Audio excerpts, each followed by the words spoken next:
So the coding aspects and going into the systems aspects from that textbook, right? So one of the conscious decisions I made when I was trying to design this course was not to cover the stuff from this textbook, because I think that's hopefully you'll see at the end why I chose to do this. So essentially, I wanted to give a sense of what we're talking about, and then look at what the recent work is, right? So we're kind of skipping over this multimedia systems part from the textbook, mostly because, like for example, today I would like to look at quality of service. And quality of service would be covered in fairly good detail in a networks class and real-time systems class. How many of you are on the real-time systems course this semester? Oh, only one. Yes. So, real-time systems course will go through a lot of the aspects that I'll mention a little bit, right? So I want to only focus, I hope that people understand the importance of what multimedia does, what the I-frame, P-frame, B-frame, and all those things. More in-depth detail on the real-time aspects of it, it's better left to a separate course, means they're going to go through the whole semester, right? And more on networking, how do you do RSVP, and all those things belong in networks course. What I hope that people understand is, like when you go to that class, you can appreciate that if it's too simplistic or too complicated, you can get a sense of where things go, right? And some of the stuff that are in the textbook were important a little bit back, not so much more, because people don't work on that as a research thing. So I'm going to again go through them as a historical note. And one of the good graphs I have from this book is, I think, figure 2.6, right? I'll say what that graph says and why it's pertinent to kind of what we're doing, right? So that's the reason behind what we're trying to do. So we'll look broadly at quality of service at a very high level, at 10,000 or 100,000 feet view. And more details are covered in 2 courses, so we can't obviously cover everything in 1 course. Right? Essentially, the idea of quality of service is trying to articulate some of the stuff we talked about in terms of the coding and stuff. So we want to. So now we looked at how to compress data, how to transmit, how to create these video objects. One of the things I talked about is, human beings can hear this and can see this, so we want to make sure that we are not, we're doing stuff that you can't see, you can't hear, what have you. How to quantify that, how to express that notion is the notion of the quality of service, right? It's expressed in a different format if you ask different people. So if you ask the coding people, they will talk about dropping the chroma components would give you still high, good quality. If you're talking to network people, they'll talk about how to get the packets across so you still get good quality. If you talk to real-time system people, they have their own definition. But it's all trying to capture the notion that I sit in front of the computer, I'm watching a video or audio segment, how happy I am, right? And right, so that's the notion, right? And one of the stuff that the book does not, I think it just uses the word, is multimedia screens are supposed to be isochronous, right? So essentially, there's the synchronous traffic and asynchronous traffic, right? You expect synchronous traffic to be constant bit rate, traffic coming every so often. So you can assume that every packet comes 1/30th of a second for a 30 frames per second video or something. So that is a every so often you hear this nice little thing. Whereas asynchronous is the regular network traffic where packets come whenever they want to, right? People describe multimedia traffic as more of a isochronous in the sense that it feels like it's synchronous, but it doesn't have to be extremely synchronous, right? So you want it to be sort of coming every 30 milliseconds, every 30 times a second a frame for video, but it doesn't have to come every 1/30th per second. So it could kind of vary a little bit. You still want 30 frames per second, but it doesn't all have to come every equally separated chunks. And that's the notion of isochronous. And it's a lot easier to achieve isochronous than to receive synchronized every so often kind of stuff, right? And as you'll see, that's good enough. If you think about the I-frame, P-frame, B-frame, and all those things, Some frames are larger, some frames are smaller. So if you're trying to send everything within the time slot, you'll use a lot of traffic for a while, nothing for sending a B frame, and so on. Right. If you feel free to stop me, because like, I think some of you have real-time systems background or what have you, and some of these things are should be familiar to you, right? So I'm gonna, yeah, I need to turn off my stupid voice thing.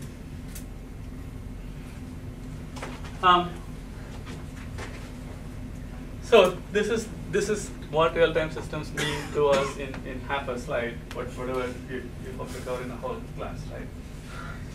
So the idea here is real-time systems are not only interested in the correctness of the data, they're also interested in the timeliness. So timeliness plays a lot more importance on real-time systems than something else, right?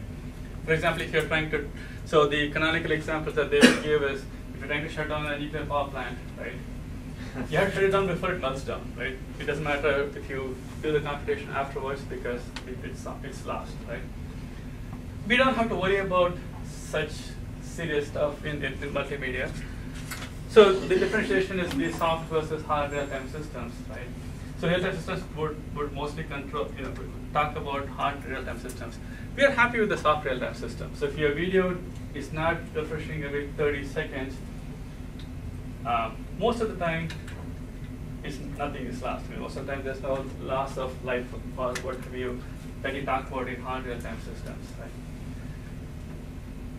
So, multimedia streams are supposedly soft real-time systems. The reason why you can build real-time systems is you need to have everything predictable. So one of the things that you'll learn from real-time systems is the harder your requirements are, the harder your real-time system you want to do. Everything in the system has to be predictable. Right? I have to have my CPU requirements predictable, memory requirements predictable, I/O requirements predictable, what have you, right?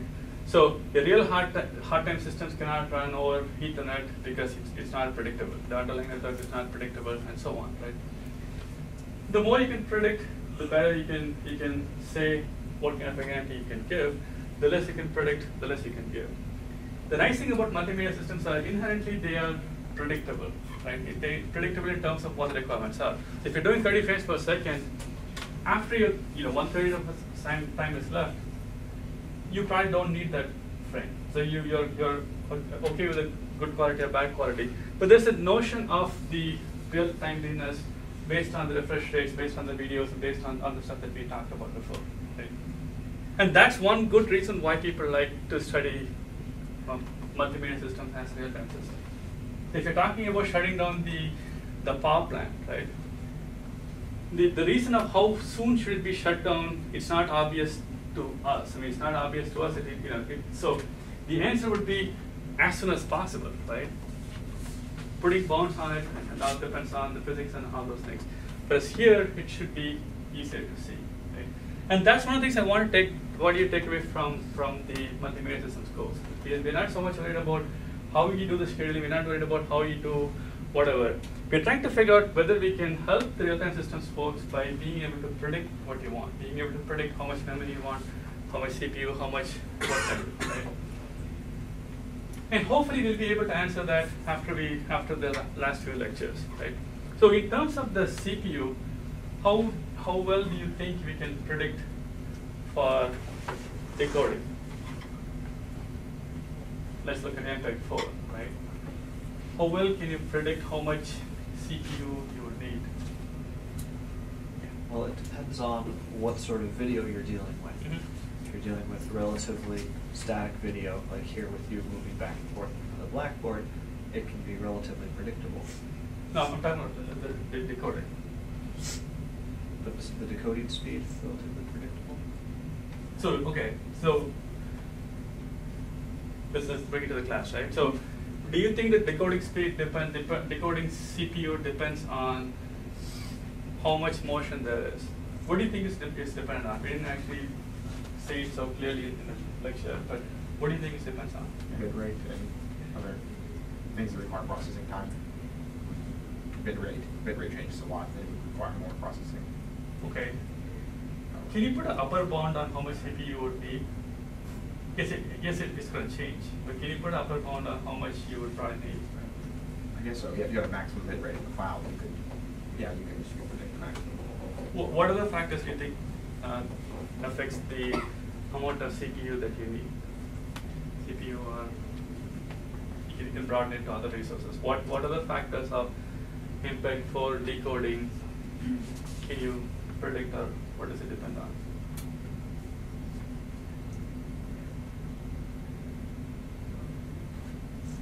How many objects it encoded? That's how many objects it's tracking.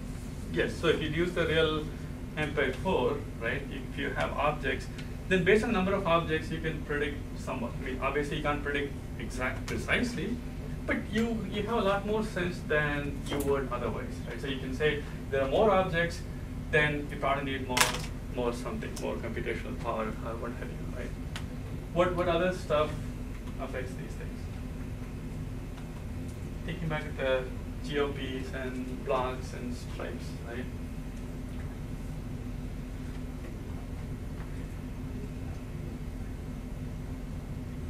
The overall resolution of the video if you're doing like HD or QuickTime. Mm-hmm.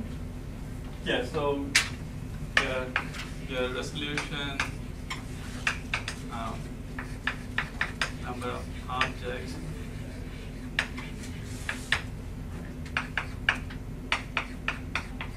I think of one more.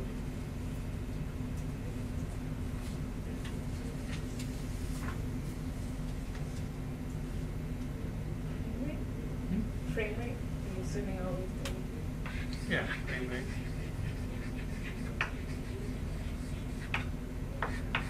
The other one I just gave, right, is the GOP sizes, right? How many pictures form this group? You figure out how many have to be predicted, how many have to be all those things, right? So, can you think of one thing which ties all this stuff together? One thing which helps us when you go to real-time systems, right? When you're talking about real-time system, you need to be able to predict what you will need. And these are the components that will help you predict, right? But if you're building a system out of these components, what is about these that you should go, yes, that I can see why it helps us?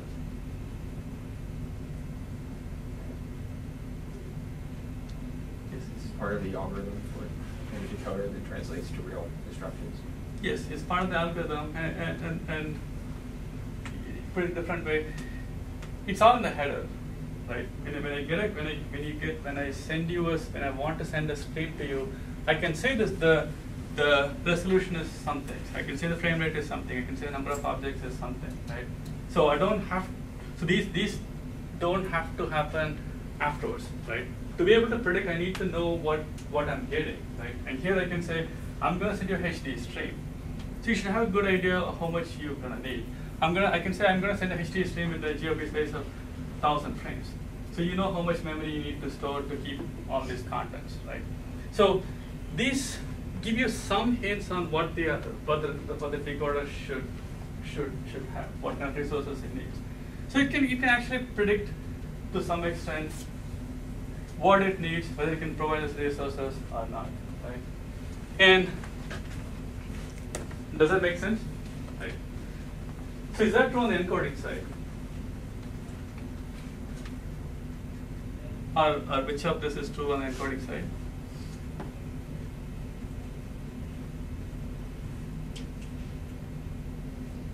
Only knows everything except the number of objects. This? Yeah, they might not know the number of objects when it starts encoding. Yeah, this you may or may not know. Right. On the other hand, you can, based on how much CPU you have, you can decide how many objects you're going to track. Right? So you can look at it either as you can't predict this stuff, but since you're the one who's doing it, if you don't have enough CPU, then you can say I'm not going to track more than 2 objects. Anything else is, would not be predicted. Would be a different signal, right? Does that make sense? Right. So that's how we tie in all the stuff we looked at. We looked at there's all this stuff that the coding people are talking about. Essentially, those all translate into some things that we can do for the real-time systems, because now we can predict what the players can do, what they require. So you could say whether, given these requirements and given what CPU I have, what kind of a quality I can give, what kind of a how happy you would be with the system, right? So suppose the encoder can only track one object, and you're showing a football game or something, right? Depending on what the thing, you can say that we can't really do that, we can't do a good job, and this we can do a good job, right? So these are the other components that the real-time systems would focus on.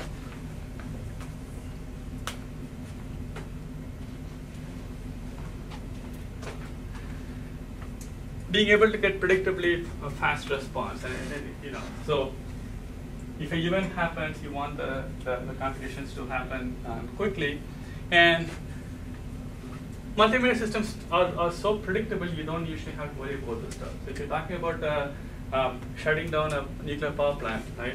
The system may be like not doing anything at all for years and years, except that one day when it's melting down. So you need to be able to predict what that happens there. Whereas multimedia systems keep doing the same thing over and over again. So if you're buying a DVD player, it practically needs to be doing that all its life, right? And the degree of schedulability, degree of what you can, so whether you be able to interleave these things. Again, it helps to have all these notions so you can figure out whether you can interleave or not. And this we'll talk a little bit more in a second. Stability, expansion, like the network or something changes, what can be done, right? So the idea here is, one of the things that real-time systems try to do is, if the event has passed, if the deadline has passed, usually it's no longer necessary. So you want to be able to give as accurate a result as the deadline and no longer, right? So if you're doing weather prediction, right, the information is no more used after the event has already happened, right? So if you want to predict the weather at this instant, you want to run the computation till that point, and whatever you have, you want to give, right? And that's easier said than done. So depending on what kind of a thing you're doing, you may come up with something which is partial, which is still useful, or nothing at all, right? In multimedia systems, the good thing is, if you can't match whatever you're trying to do, all these operations we talked about so far are small building blocks kind of thing. So if you're talking about frame rate, right? Frame rate. If you can't keep up with 30 frames per second, right? I can do 20 frames per second, and you still get some information out of it, because you still get some video for the most part. If you can't do enough resolution, if you make it smaller, if you can't decode number of blocks, if you can't do some of the stuff and you go into some partial stuff, you may still be able to recover something, right? You may still be able to keep some quantifiably good quality till the deadline, right? And that's another nice thing about these systems that real-time systems folks try to achieve, right? And real-time systems, of course, if it's a hard real-time system, you don't have a choice. You want to make sure that the worst case is predictable. If it's soft, then it's kind of squishy.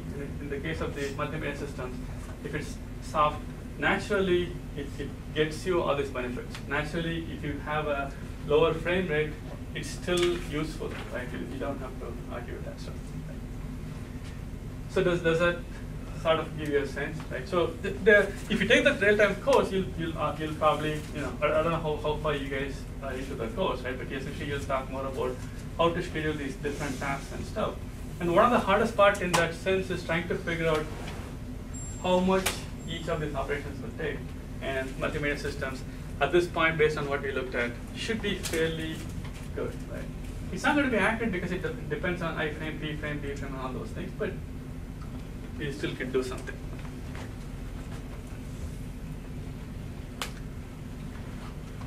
So again, I talked about the quality of service, and quality of service is a term that is kind of thrown around a lot in network systems and what have you, right? It has a different connotation in a whole bunch of different stuff. One of the people that we don't actually talk to, the perceptual psychology folks, they also have a notion of quality of service. They also have a notion of perceptually what is good, what is bad. And that's the reason that's what drove us to do certain things in JPEG or MPEG or what have you, right? Like we can't see color, so drop that kind of stuff. So their notion of a quality of service comes in, right? So if you're looking at the systems aspect, if you're looking at the computer science aspect of it, right? We don't understand most of the perceptual quality of service stuff, right? How many of you have a background in psychology? So I'm guessing not much, right? So for my PhD thesis, I had to look at the perceptual quality of service to see what happens if you create something on the multimedia stuff, and it's pretty tricky because it essentially goes into psychology, and psychology people do research differently than computer science in terms of what is acceptable and all those things, right? So one of the things you need to make sure is is identical across different users, right? So you need to make sure the lighting is the same, the contents of the object is the same. So the kind of quality metrics you'll come up with has to be neutral based on the kind of objects you're looking at, right? So it's a lot trickier than what computer scientists would look at. So for example, if I want to show a picture of a gory accident, right, or a child smiling, right? So depending on what the contents are, you would perceive different levels of quality, right? So that's one level of quality of service, and obviously we're not going to go into too much detail on those directions. The other is like different aspects of the stuff. So there's quality of service based on what applications need, what they're trying to do, right? And there's other quality of service in terms of the network and measurable stuff like that. In terms of the application, depending on what you're trying to do, you need different quality of service, different views, right? For example, if I capture this video and put it on the web page, right? Most likely you don't really care how I exactly look, right? But if you're doing remote surgery or something and you're looking at the stuff, right? The quality of service requirement for the application is a lot different than something else, right?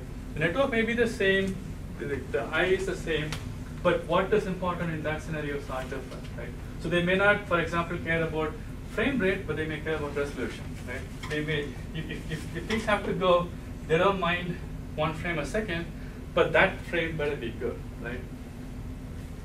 Right?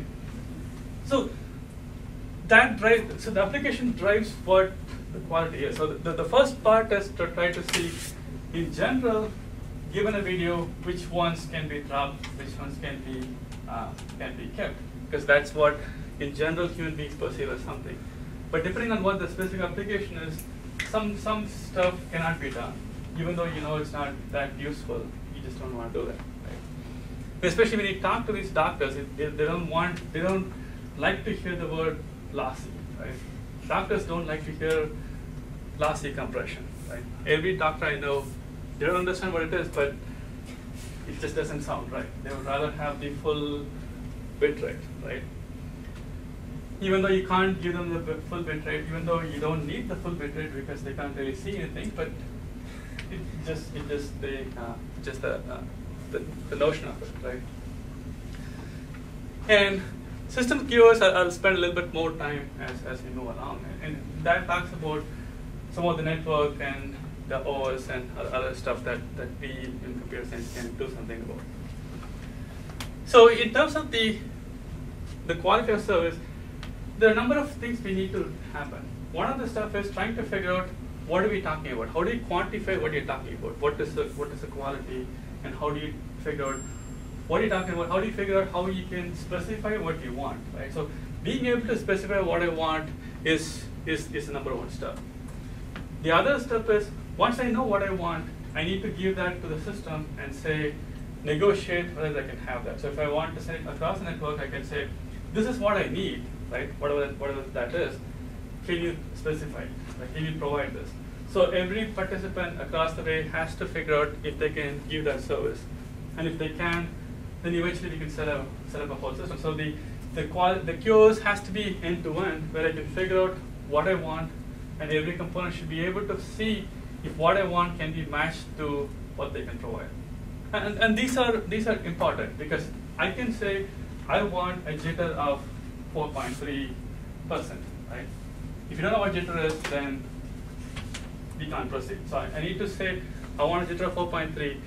the next component in the chain has to know what that is, has to figure out what that maps into what it's doing. So if it's network, then 4.3 jitter may be something. If it's a CD player, how that spins or what have you has some stuff to it. So I have to be able to express what I want, and you have to be able to figure out what that means for your particular system, right?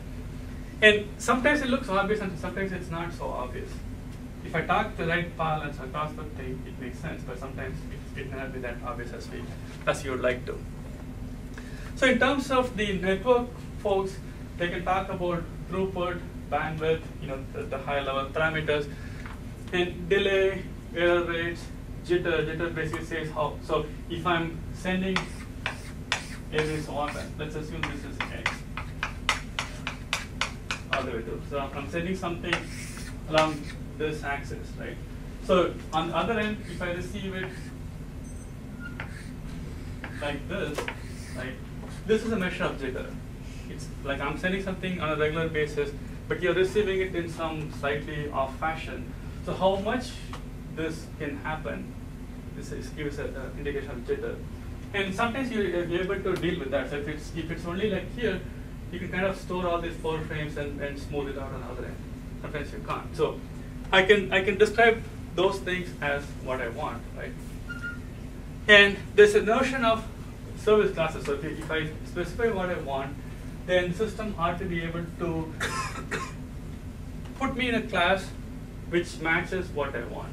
If I say I don't care, just give me whatever you have, that's the best effort. And if I say I want this to be having like very hard things, then I want guaranteed. And you can have something in the middle, right? Guaranteed is something that some folks would like, but predictive may be more of what you can achieve easily, right? If I can kind of look at the network and say, in this network, I can give you a certain amount of bandwidth, certain amount of jitter, or what have you, right? You may be okay, right? The reason why you may be okay is because it's an end-to-end thing. All these things are end-to-end, right? So the network says, I can't really give you 1 megabit second you asked for. I can give you 768. You may be able to do something, right? The something is drop some frames or what have you to get the overall quality up. Right? So I know that I'm only getting that much. I can predict that I'm getting that much. So I'm going to adapt to it by dropping bad frames and keeping good frames, right? For example, I would not drop iframes. Why would I not drop iframes? You're getting things. Because you're kind of screwed with that. But on the other hand, right? I mean that's obvious, right? But on the other hand, the P and B frames are small, right? So dropping the frames is like something that people talk about, right? Yes, it sounds obvious that you won't drop iframes because you lose the whole thing, right? But if you don't drop iframes, if you drop B frames, but right? the bit rate would be really different. Sorry? The gains, right? Well, if you drop the iframes, then you're sending so little data, you could do it on like dial-up. No, so okay, if you drop the iframe, you should drop the whole cop, right? You should drop the whole. Yes, you can save a lot, but you essentially have to drop the whole Don't thing, send right? anything. Right? I could probably send a whole HD DVD on a 14.4 modem. Essentially, it goes to 0, right? I mean, if you drop the iframe, you might as well drop the P and B frame. So essentially, you go to the bit rate of 0, right? Because it makes no sense to just send the P and B frame. So you are laughing, but unfortunately, there are many people who do papers, who write papers where they say, we need to save bandwidth, so let's drop the iframes. And, right? And essentially, that means you go to 0 bandwidth, right? 0 bandwidth requirement, which means the quality of service will go to 0, whatever the metric you use, right? So there is no point. I mean, I could send the P and B frame, but why bother? I mean, nobody can use those things, right? Yeah, I need to fix this. So anyway, so that's the notion of the quality of service and how these things interplay. So you're talking about a whole bunch of different components. You as a user sitting in front of these things don't really care where these things are happening. Obviously, you guys will care, but like if my mom is sitting in front of the video chat and she's in India and I'm here, she doesn't care whether the adaptation or whatever is happening on the the software on the network, who figures out what, she wants it to be good. I mean, she wants the quality to be good, and it has to happen across the whole thing. Everybody has to cooperate, right? The codec should be able to adapt to this stuff, should be able to figure out what's network, and still give the good thing. And you should be able to do the compression where it degrades nicely, but you don't really notice as bad an effect, right? So this particular graph is kind of hidden in your book somewhere way down there. So essentially, if you look at this graph, this is the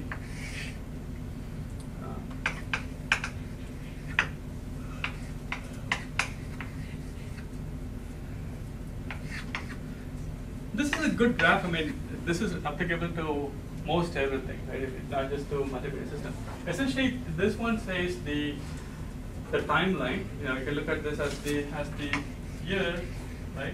And this is the technology that you want to do, right? And usually the graphs have these kind of a nature where this is impossible and this is possible for a PhD.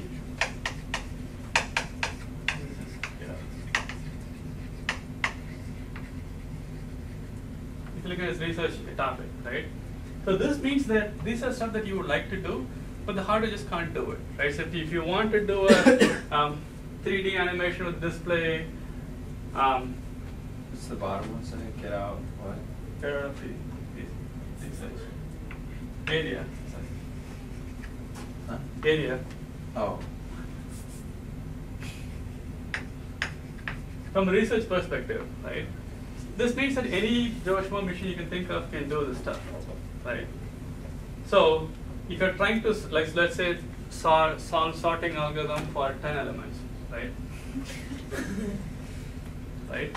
Like, so, but that's not always true, right? Back at some point, it would have been here, like 10 elements probably was not there, but maybe on the first day of the computers, 10 elements was here, right? And then it eventually came to here where people are doing research and publishing papers and stuff like that. And now it reaches a point where it's no longer needed, right? And this is a good thing to keep in mind because the hard part is we don't know where our research would end up, right? You don't want your research to be here because then you'll be here forever. You'll never graduate because you're trying to solve something that you just can't do, right? You don't want to be here because then when you go look for a job, people are going to be like, that's all awesome, but you know, I just bought a desktop which can do all the stuff you talk about easily, right? You want to be somewhere in this area where it's still possible, right? The closer it gets to here, the more you're in danger. So you want to be somewhere up here, right? The reason why I like some of these graphs is like the whole multimedia operating system, right? I mean, we're going to look at that as the next chapter, right? I'm trying to like get the community's feel within the multimedia community of what happened, right? My sense is multimedia operating systems are here, right? There's a difference between say Windows or Mac or whatever. Maybe one is better than the other one, maybe blah blah blah. But essentially, any of them can do most normal stuff, right? So if you talk about encoding videos, it's here. If you talk about encoding HD, it's probably here, moving towards here, right? Same with the multimedia operating system stuff. So that's one of the reasons why I don't want to spend too much stuff on the in the course, because yes, it was interesting a few years back, but now it seems kind of whatever. Okay, right? And same for some of the other, like the storage component.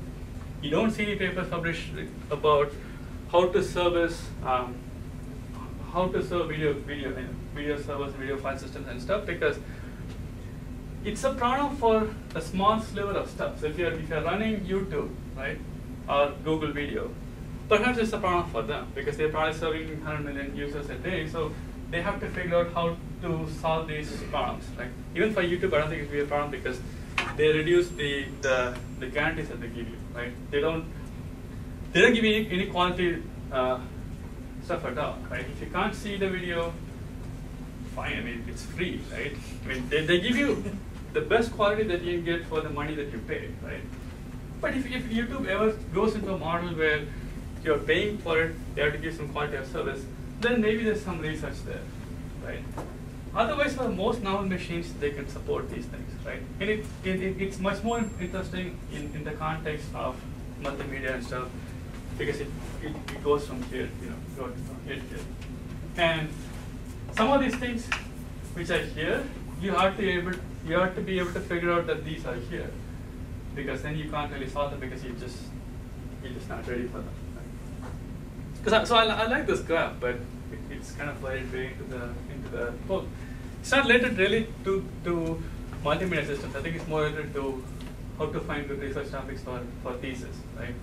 So it's one of those graphs where you should find something to be here, except I can't tell you what that is. And it's kind of moving target where the hardware kind of is moving up and down. So you have to figure out where it goes. Right? It's a slight distraction, but it's a good graph. Right. So far it's like the big picture that I'm giving on the quality of service in real-time systems. Hopefully that's useful for folks who have some background on these things. If you don't have background, obviously you should read some of the textbook, but the textbook doesn't do enough to help you with deal all this stuff, because those are separate research areas in the different communities, right?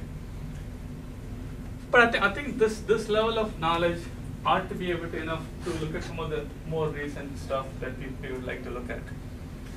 So this topic is more on the network aspects of quality of service, where I know what I want, right?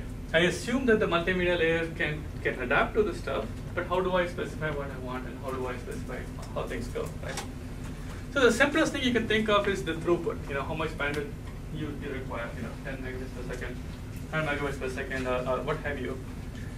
And they're also usually the most bluntest tools, right? The amount of bandwidth does not tell me what I can do for these video stuff. I take it back. There are two things about multimedia which are kind of related. One is streaming, another one is interactive video, right? We haven't talked about them explicitly differently. We'll see them as we move along, right? So actually, there's three things, right? One is download, one is streaming, and one is interactive, right? If I'm downloading a video, if I buy something on iTunes, I'm downloading a video, right? All I care about is the bandwidth. All I care about is how much throughput, right?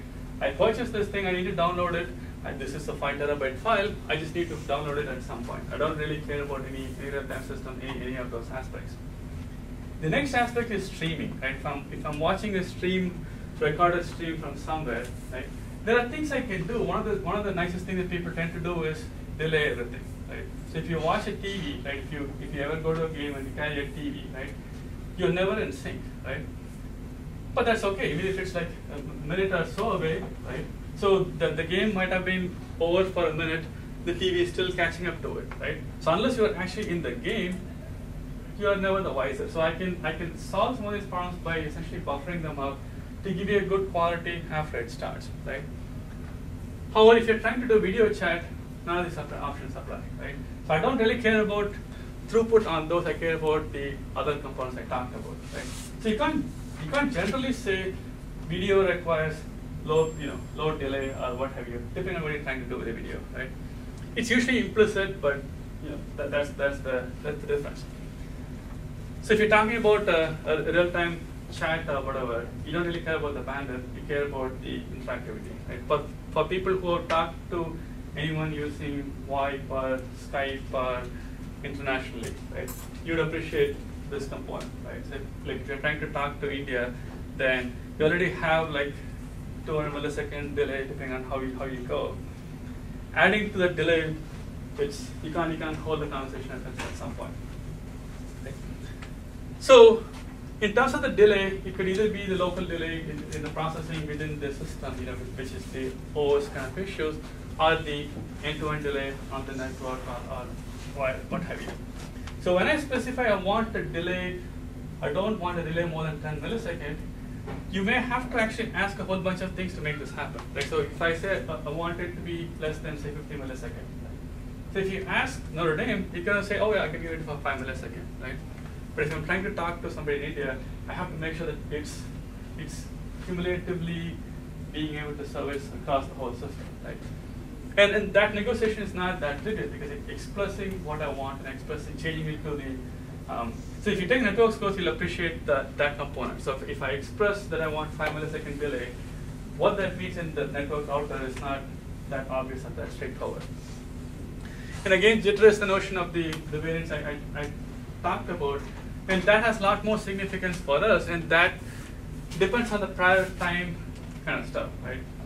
It depends on, it not really depends on at this instant, it depends on what happened before, what is going to happen afterward. So in terms of the routers are much easier for them to say, I'm going to give you a gigabit per second network. Much harder to say, I'm guaranteeing you that the variance won't be more than certain things. I need to keep track, all the state, and I need to prioritize the traffic. Right? How many of you taken networks networks is next semester, right? You've taken? Okay. How many of you plan to take networks, I guess? So if you take networks, networks, they don't essentially talk about this stuff. They just say it's a jitter, say everything.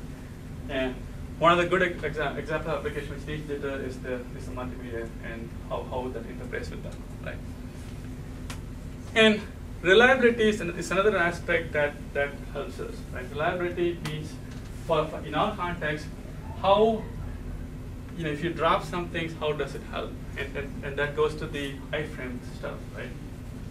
There are some packets which can be dropped, and I'm okay. If you drop iframe, I'm host for a while, right? So the network can't just drop any package. It has to drop good packets. It has to drop.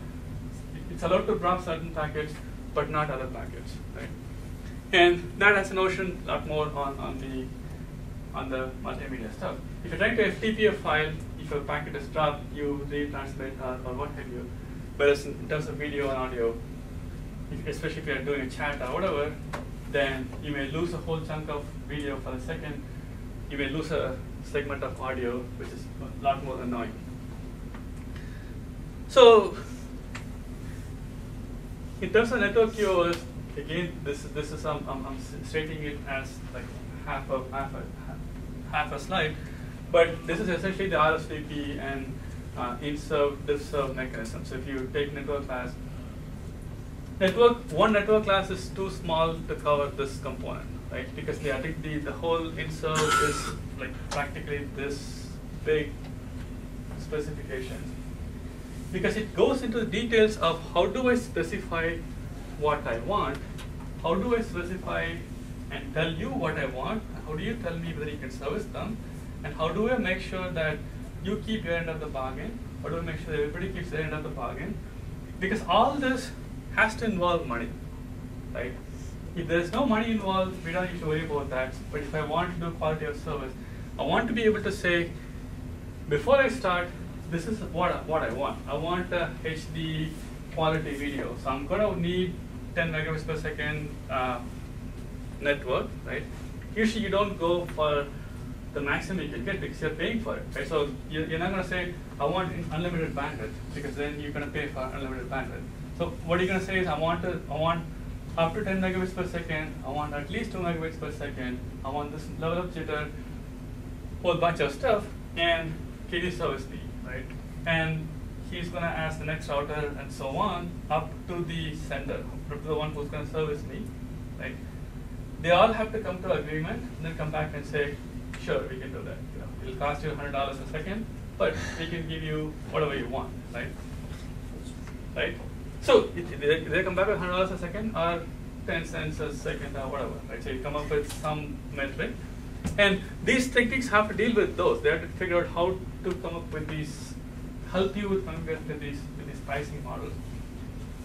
And then I have to make sure that you keep your end of the bargain. So I need to be able to verify that you are keeping your end of the bargain. And if you're committed to these resources, anybody else who comes in has to be thrown out if you can't service them. Because you promised me that you're going to provide this high definition stuff.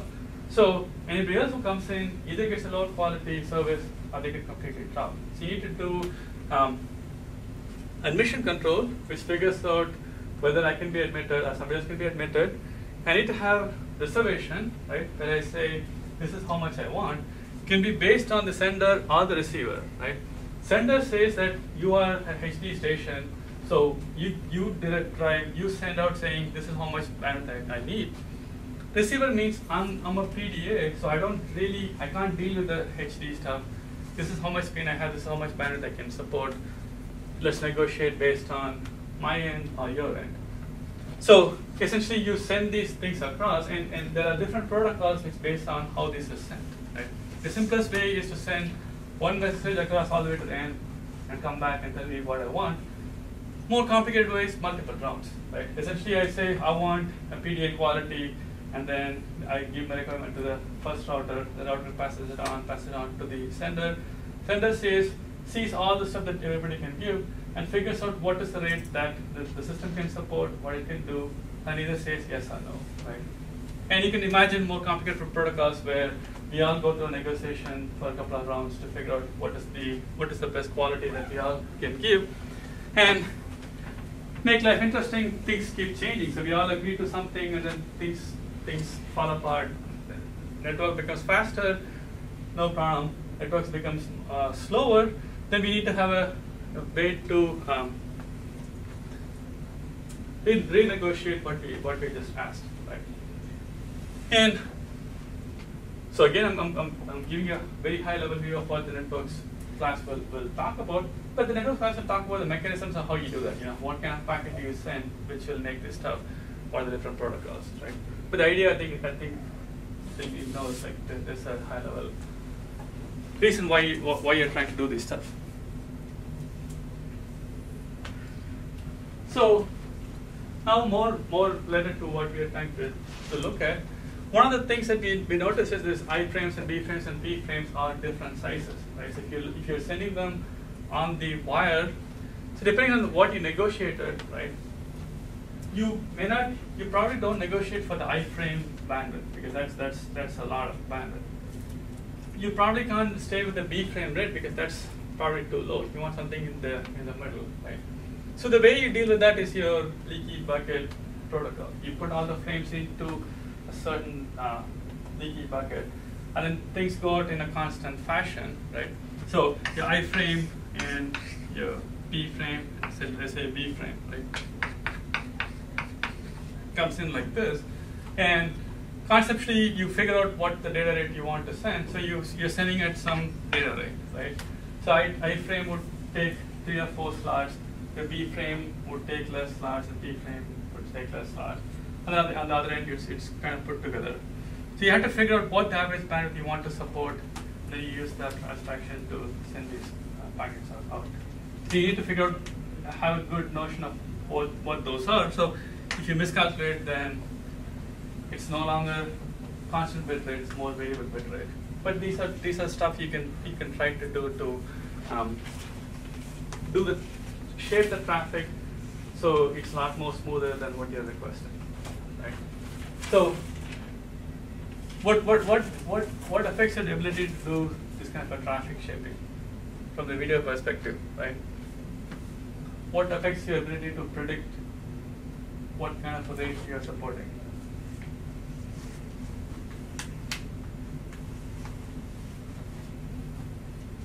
What affects the size of this I frame and P frame and B frame? Resolution. Yes, resolution is one. But resolution will always be the same, right? So once you know what the resolution is, you should know what the I frame size should be, right? All the objects. Right. How many objects and what the objects are, what you're watching and stuff, right? So depending on the motion and all those things.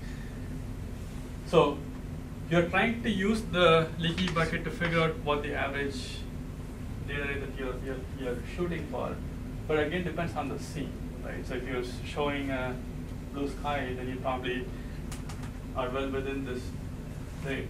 But if you're showing a lot of scene changes, then your leaky bucket would overflow, right?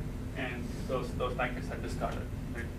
But you have to make sure that those are the right set of packets are discarded. Like we just mentioned before, you don't want to discard the I frame because there's a subtle interaction between these things. So you can't just drop the I frame and at the network layer, you cannot just treat them as equal packets, right? If the iframe didn't make it, then go ahead and drop all the B and P frames which follow it, right? And it's especially hard when you talk about MPEG-4, which can have 32 reference frames, right? So you need to have all these references. If not, you may get some information out of it for some cases, none at all for other cases. And those are things you need to worry about, right? So once you shape the traffic, you figure out what rate you want to send. So the other thing is, if the network is getting backed up, right? Good servers would get feedback back from the network and adapt what they're sending, right? You might have noticed if you're watching some internet broadcast, your server will try to go down in how much it wants to send.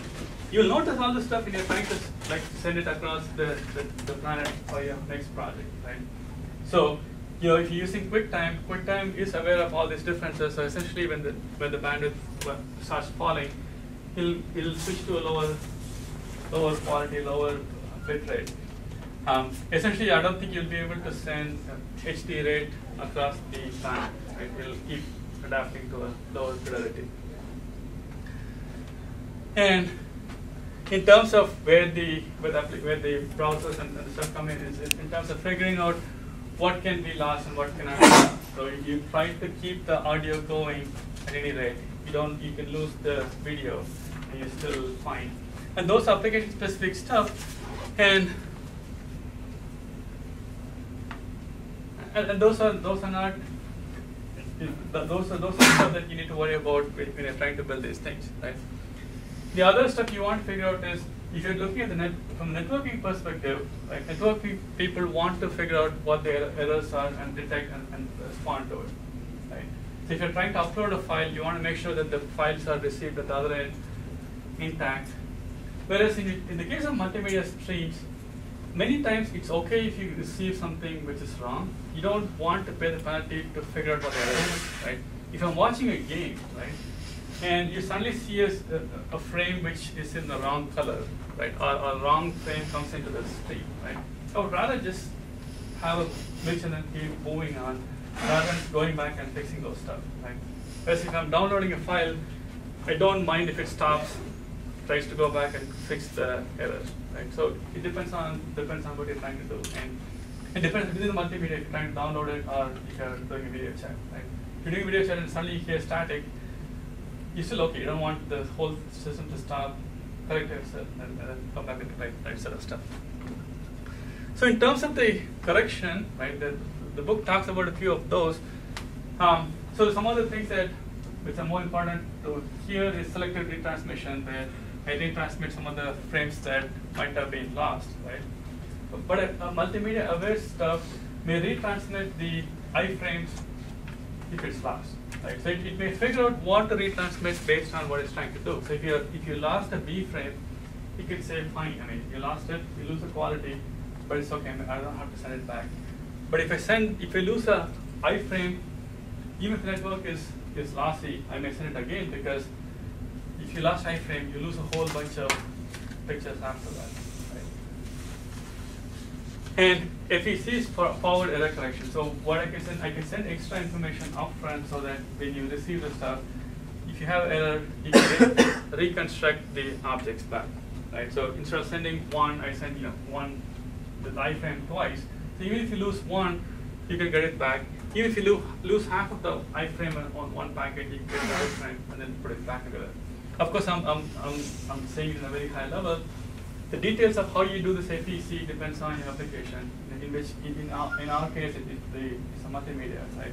So in multimedia, what we'll actually see some of the more, when you look at the more modern systems, right?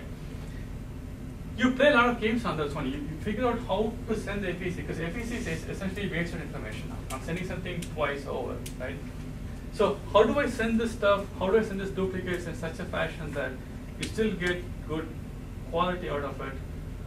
That's the challenge, right? If I'm sending it for file upload or whatever, it's a lot more easier. But here I have to say, iframes are a lot more important, maybe B, maybe P. So which one should I send? How much should I send upfront so that on the other end, you figure out based on what you lost, you can reconstruct, right? I'm trying to base something up front so you get good quality. How do I play the knobs? That's the key that I would like to look at. And if one of those things didn't happen, how do you renegotiate? Is part of how you came on these things. And that's my analysis. So again, I went through a whole 2 classes in one lecture, right? So it's kind of unfortunate, but hopefully you get enough out of this high level stuff to appreciate some of the stuff. And I'm hoping that by spending a lot more time on the I frame, B frame, and all those things, you get a more of appreciation of what has to be done and what you could do, right? So when you look at some systems which are trying to deal with this stuff, we can say, we don't understand how the real-time systems works according to the scheduling, but we know what they have to play with, right? And especially when I'm trying to do so the hardest thing you can think of in doing this stuff is doing high definition audio video across the planet, right? Which is one of the papers that the USC paper, which I really like, right? Where they're trying to do a symphony across LA and New York and Miami, I think, right?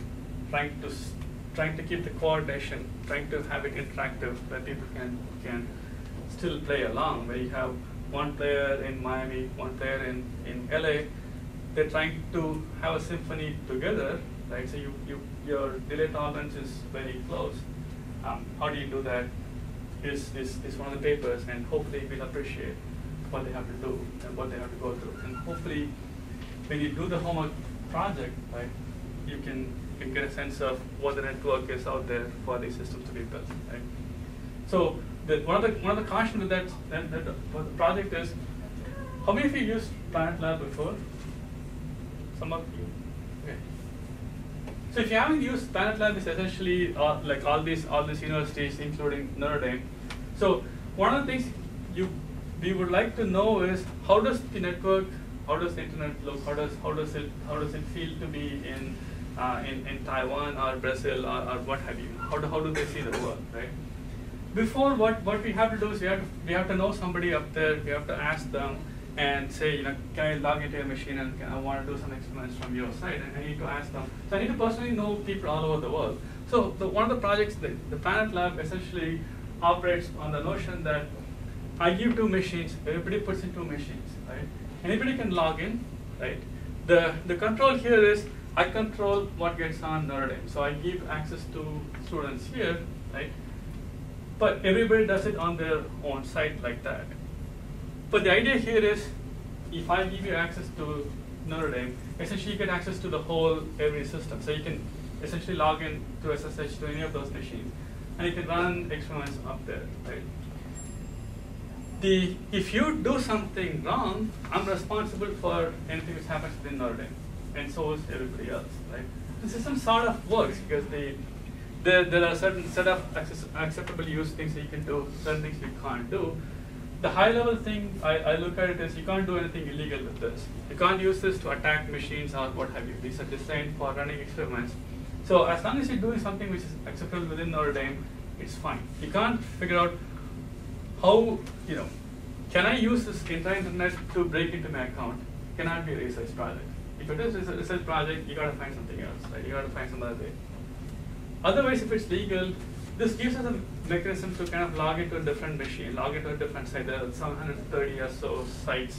If you look at the URL, it'll tell you, right?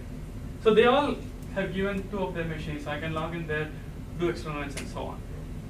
But you're not the only one who's doing this stuff. There are other people doing this stuff. So these machines are fairly loaded, and so the machines may be down or what have you. So any voided experiments, things happen. So if you try one machine in Brazil that you really want to do, and then it turns out that machine is never up, move on. There are other machines, right? I can't guarantee that machines will be up. Right?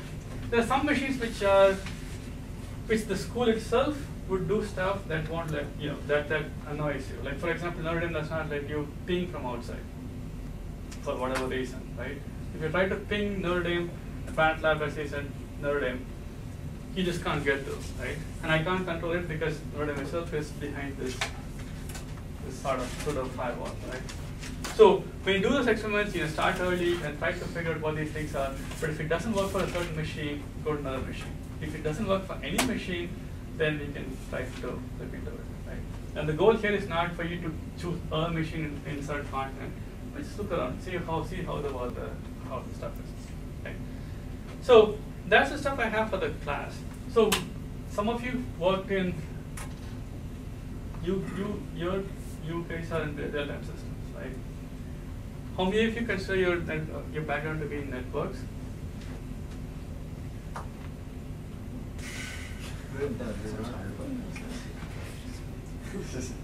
So hopefully if you take a course in networks, so at least for the real-time systems guys, right? So do you think that this like very high level half a slide thing captures what you spend your lifetime trying to work in terms of the flavor? It's a loaded question, but you get some sense, right? So if it doesn't make sense to you guys, like at least the people who are working in real-time systems, let me know so we can actually go a little bit further into it, right? I want to give like some sense of what these things are. I'm not promising that you will understand everything about real-time systems. If you want to know what real-time systems are, take Chris's course. Like you're doing the class, right? Yep. Okay. So they'll spend a lot more time on the mechanisms, and I'm hoping to give the high-level stuff, right? So in keeping up with the stuff, right? So one of the actually Chris usually has opinions about this stuff, right? So I'm trying to cover as much as possible with as much of a gut feeling of what these things do, without going into detail of anything, right? Because I just can't do both in one lecture. So if you look at the lecture, the class is actually 3 different classes, right? There's the little bit of coding for a few weeks, little bit of systems, the from a textbook side for a little bit, and then a lot more of the what are people actually doing with these things, because I think that's the most fun part that would affect many of you. And I think, especially in multimedia systems, these kind of things are that much more important, right? So if you go outside, regardless if you want to do research or whatever, if you talk about, I want to do audio chat, right? Audio chat is somewhere here, right? We know how to do that. I mean, your dial-up can do audio chat, so there's not, you can't brag that, I did something on audio chat in my class, that's so on that side, right? So knowing where people are going and all those things are important. So if any of you are like Apple fans, right? Apple is supposed to release something today, right? I mean, there's like a lot of buzz around it and stuff because they're trying to straddle this line, like move stuff from here to here. That's where the money is. If you look at the money or stuff of it, right? So I think it's important that you need to get like as broad a view of everything, and then we can have another class, maybe not another day, but like you can look into more details of how these things are done, right? So like what I mentioned as specifying the QoS parameters, right? That itself will take you like 2 or 3 lectures for me to go through every detail of what people have done, right? So so I can't change the whole course all the way, but if you wanted to look at any one particular topic, you can go into more detail, right? So if you think of any such things, because it affects the research because it's that much important, let me know, and we can try it out on right now. Right? So do you have any questions about what we?